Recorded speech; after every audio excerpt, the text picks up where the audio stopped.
Hello everyone, my name is Ellie Mancuso. I am going to be mediating this debate, and with me today we have Matt, Haley, and Jody. There are many different treatments that are used with clients with autism spectrum disorders, whether they are recommended by doctors, professionals, caregivers, or friends. Today we are going to look into the many conflicting opinions and research findings on how to address the needs of children and adults on the autism spectrum.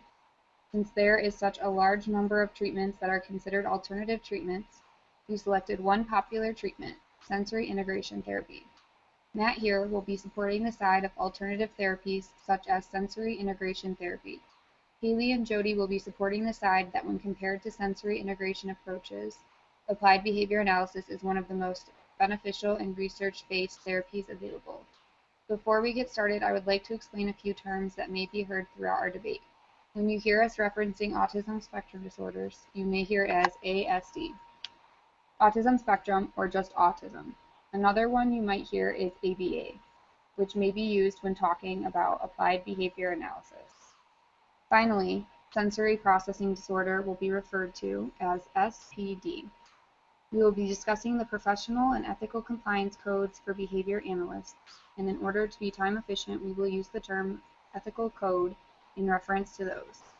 Matt is going to present a video and then begin with the debate.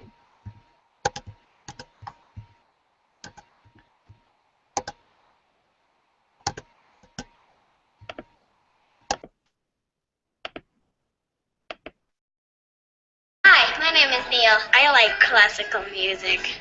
I like to read comics. I also like to go to school. Something that I know a lot about and want to tell you about is sensory processing disorder. SPD is when the messages that your brain gets from your senses are not organized, so you don't respond to things like most people do. This makes it hard to do everyday life stuff like getting ready for the day, going to school, eating, and playing. You can have SPD by itself, or you can have it with other things, like autism. I have autism and SPD. Everyone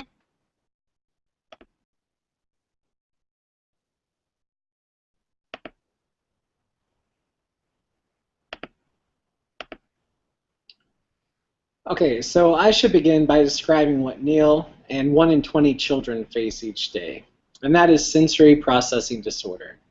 Sensory processing disorder, abbreviated SPD, is a spectrum, just like autism, and in some ways we can all relate to the difficulties with processing sensory information. However, for certain individuals with SPD, these are lifelong problems that do not improve with age. They can have socially significant impact on the life of an individual. A great descriptor of this disorder is to think of it as listed on the SPD Foundation website, that it is a hidden handicap. Now I'd like to play a little bit more of that video to get a better understanding.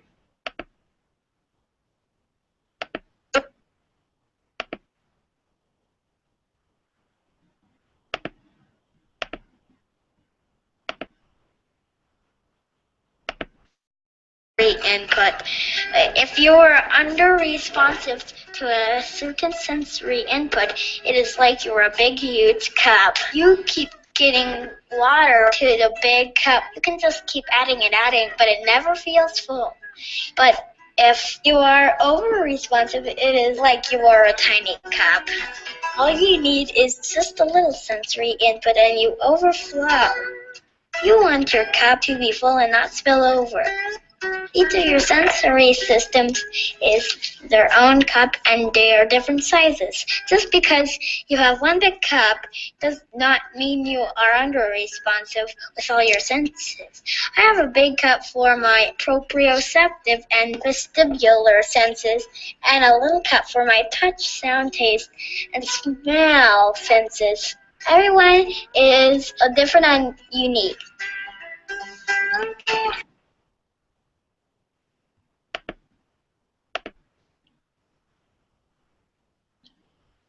So I think the cup example gives a great understanding of how unique and complex SPD can be for each individual. Most children with autism have some form of SPD. Sensory integration theory states that because of the under or over responsiveness to sensory stimuli, an individual with SPD could have behaviors associated with sensory defensiveness. These could include spitting, gagging, and refusing food. SPD contributes to behaviors of processing issues for sensory stimuli. When the sensory issues are addressed, sensory integration theory states there's a higher possibility of behavior changes.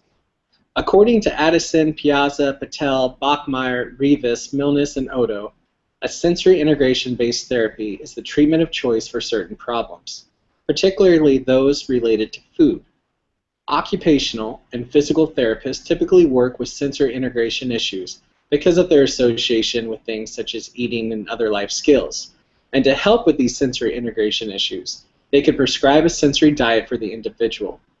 A sensory diet is a group of activities throughout the child's day that are focused on the child adapting to sensory stimuli. An example of this is eating crunchy foods to help increase arousal taste stimuli, or jumping on a trampoline can also increase arousal. Matt makes valid points about sensory integration and how it can be potentially helpful to individuals on the autism spectrum. However, using it as a primary source of therapy goes against ethical code violations. One primary code being 8.01a, involving avoiding of false or deceptive statements and not misleading, extravagating, or omitting research. It'd be critical for an ABA therapist to make sure the techniques used with their clients are research-based. Even if they are research-based, then they need to be administered by a certified occupational or physical therapist, which means the supervisees would not be allowed to administer the sensory diet. Research shows that although physical and occupational therapists are well accredited, it has been shown that only well-seasoned therapists can provide the type of sensory integration schedule that would be beneficial for individuals on the autism spectrum.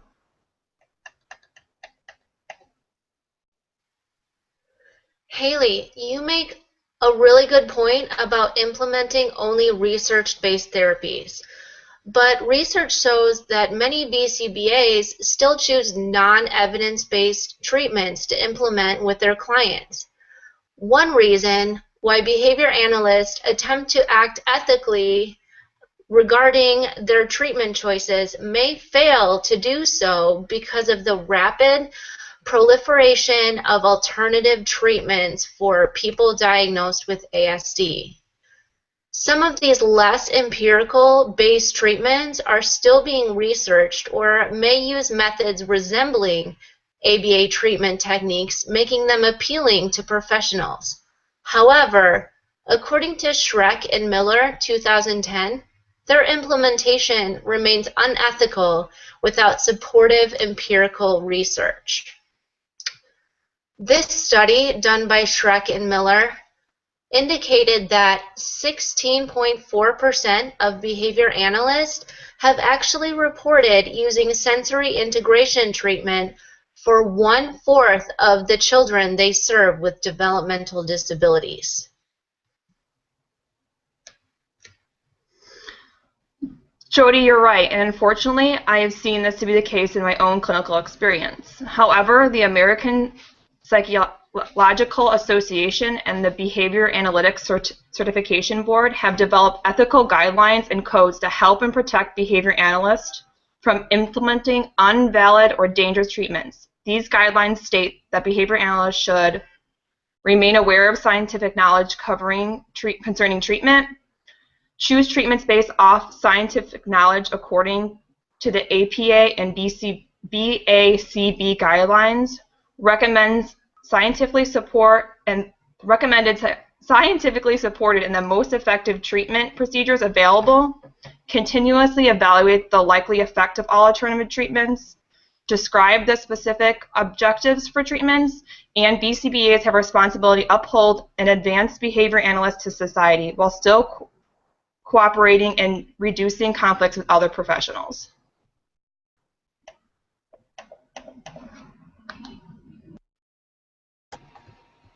Those are all really good points about the pros and cons to sensory integration therapy as well as ABA practices. In summary, while research shows that all people diagnosed with ASD are affected by an under or oversensitivity to processing sensory information, it is important to choose evidence-based treatments to ensure the most effective progress. Referencing the ethical guidelines and codes will be important to help guide your treatment choices. Taking these protective measures will help ensure the quickest and most effective progress for your clients. Let's take a closer look at what the research shows about combining sensory integration with ABA treatments from Matt.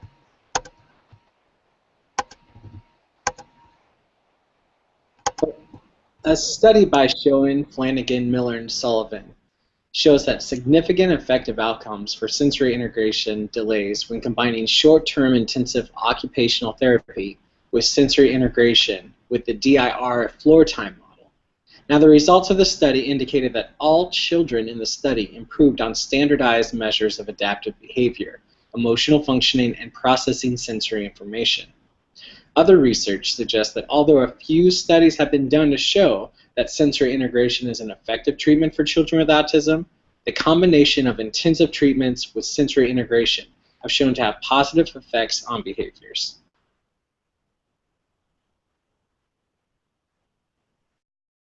So I understand that incorporating sensory integration techniques into ABA programs is a common practice. However, I want to point out again that ABA has the support of a lot of scientific research behind it. The research clearly defends and supports that ABA alone is proven to be effective for long and short-term benefits for those diagnosed with autism spectrum disorder. Despite the overwhelming scientific support for its effectiveness, parents as well as behavior analysts have continued to utilize a combination of unsupported treatment alongside ABA for treating people who have autism spectrum disorder, according to Schreck and Miller 2010. Addison et al. 2012 shows that many sensory integration studies are not reliable because it is difficult to distinguish between the individual effects from each treatment. This study used a combination of effective treatments as well as sensory integration. However, it was difficult to attribute which treatment was responsible for the progress that was made. The Ethical Code 4.03 applies to this situation because it clearly states that all treatments should include individualized behavior change programs that are tailored to the unique behaviors, environmental variables, and goals to each client. So, if processing sensory information is not a concern for your client, it should not be assumed to be automatically part of that treatment package. It is common for behavioral professionals to encounter intense pressure against implementing an intensive ABA program by itself, and they often agree to using a buffet treatment approach that includes a component of ABA with other alternative treatments as well. The compliance code of having the right to effective treatment, which is code 2.10A, as well as the BCBA having a responsibility to rely on current scientific knowledge, which is code 1.01, must be considered when choosing appropriate treatment choices, regardless of feeling the pressure to implement unempirical interventions. According to Schreck and Miller 2010, ABA has been extensively documented as the gold standard for empirically validated treatments for children and adults who have autism, with having more than 1,000 scientific and peer-reviewed journal articles supporting its positive effects. ABA's use of the scientific method make it the most effective treatment, and a major advantage is that ABA is not autism specific. ABA's techniques and procedures are developed by focusing on socially relevant behaviors, and its scientific methods are driven in the decision-making process when collecting data as well. Responding to the specific needs of each individual within their social context makes ABA treatment a holistic and comprehensive alternative to an eclectic mixture of treatments that are not empirically supported, according to Dillenberger and Keenan 2009.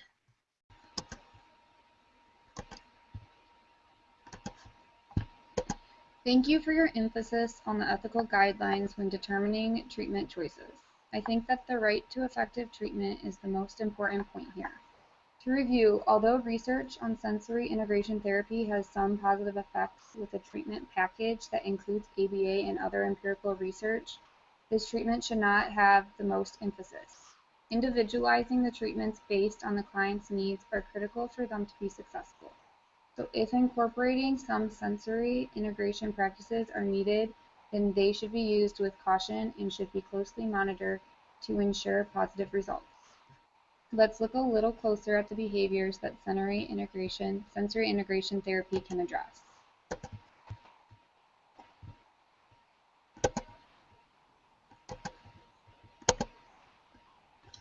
Okay, so for my final argument, I'd like to say that sensory integration theory, even though when properly done, should be conducted by an occupational therapist, also has its advantages in easy to understand terms for parents, though, of children with autism. So, for example, if a child is flapping their hands to the side of their eyes as part of a self-stimming behavior, this could be a signal to parents that the child has trouble with midline eye focusing. Or, from a view of the occupational therapist, if a child is throwing things down, this could be a motor planning problem because the child doesn't know what else to do with the object in their hands. Because of this, parents would be able to do simple tasks throughout the day in order to not only evaluate, but also assist with their child's sensory integration behaviors. Children have shown gains when using sensory integration therapy before using applied behavior analysis. There was a study by Jing that showed swinging and child-directed occupational therapy interventions reduced some of the observed self-stimming behaviors by Linderman, T, and Stewart.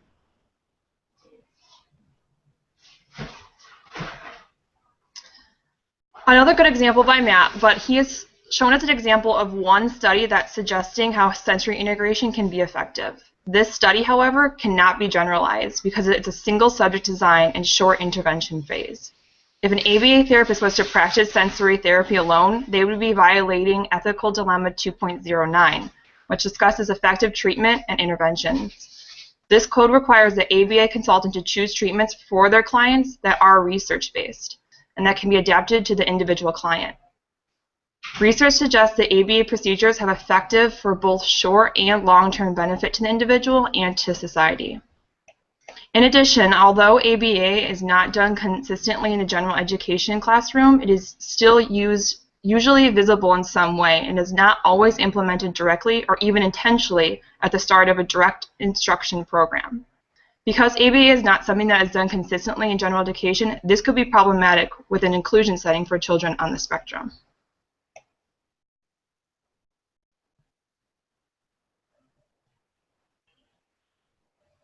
Behaviors of those affected by ASD. The use of ABA helps benefit those directly and indirectly who are affected by ASD.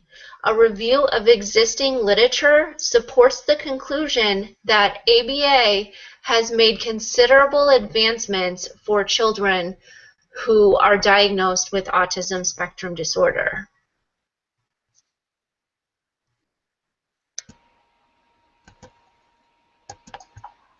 To start, I want to commend everyone on their arguments. Both sides made great points and had a lot of supporting statements. That being said, as a group, we have unanimously determined to support the use of ABA over alternative treatments such as sensory integration. while treating those with ASD. Although alternative treatments for autism spectrum disorders offers a broad variety of possibilities in relation to positively impacting clients and the symptoms associated with autism, compared to applied behavior analysis, they do not stand well on their own. Our decision is supported by the National Standards Project, which is a tool that identifies established treatments based on thorough research and effectiveness for children and adults with ASD. I'm going to bring up a page.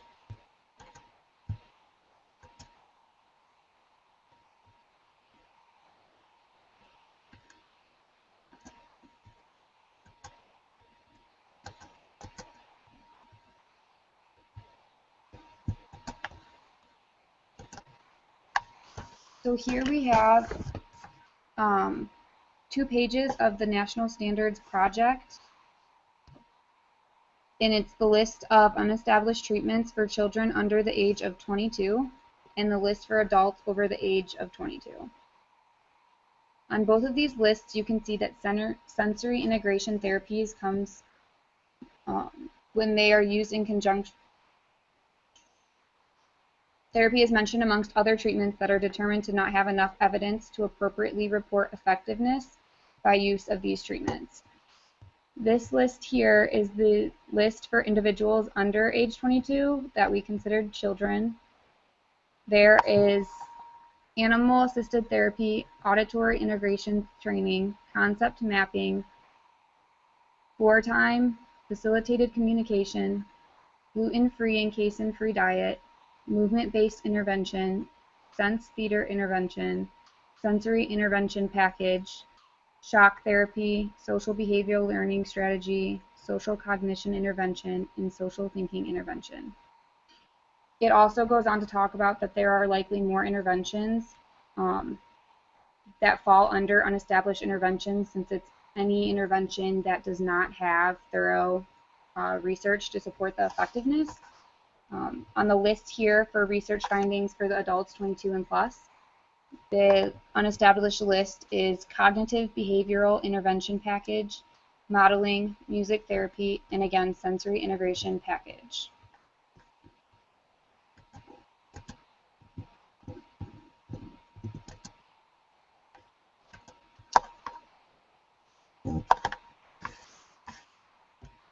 As our debate comes to a close, our take-home point from this would be that it is critical that the greatest benefit from alternative treatments, specifically sensory integration therapies, comes when they are used in conjunction with applied behavior analysis. Thank you for listening today, and we hope we have given you a lot to consider. Now we are going to open the floor for some questions from the audience.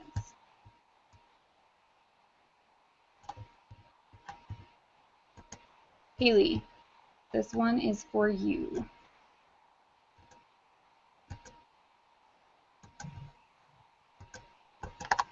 How do I know if the treatment being implemented is doing more harm than good? It's important to pick treatments that are research-based primarily and have empirical evidence behind them. If you're following a treatment plan that's both ethical and backed by data and research, you can be confident that your treatments will not be doing harm to your client. As an ABA therapist and consultant, it is critical to review and analyze data on your specific client on a regular basis to help determine if the procedures in place are actually being effective for them. Okay, the second one is, where do I find empirically based and scientific ABA treatments? There are research journals available that are peer-reviewed at JABA, J-A-B-A. They're a great source to reference, as well as a National Autism Standards Report, with findings based on treatment that can be tailored to a particular individual's needs. The next question that came in is for Matt. What role does a sensory room play in a behavioral treatment in a school setting?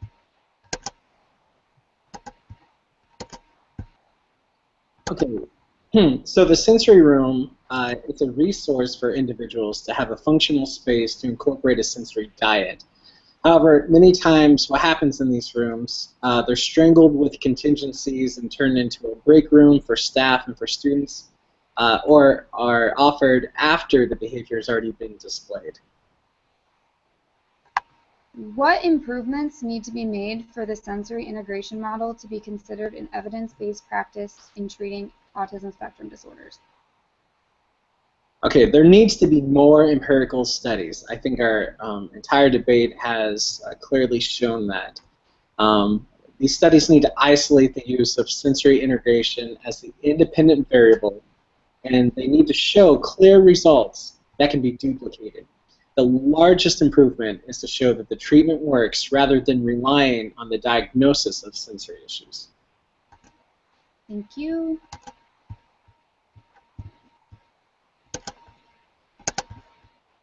Jody, should I discontinue the use of sensory items recommended by the OT, and if so, what should be the alternative practice?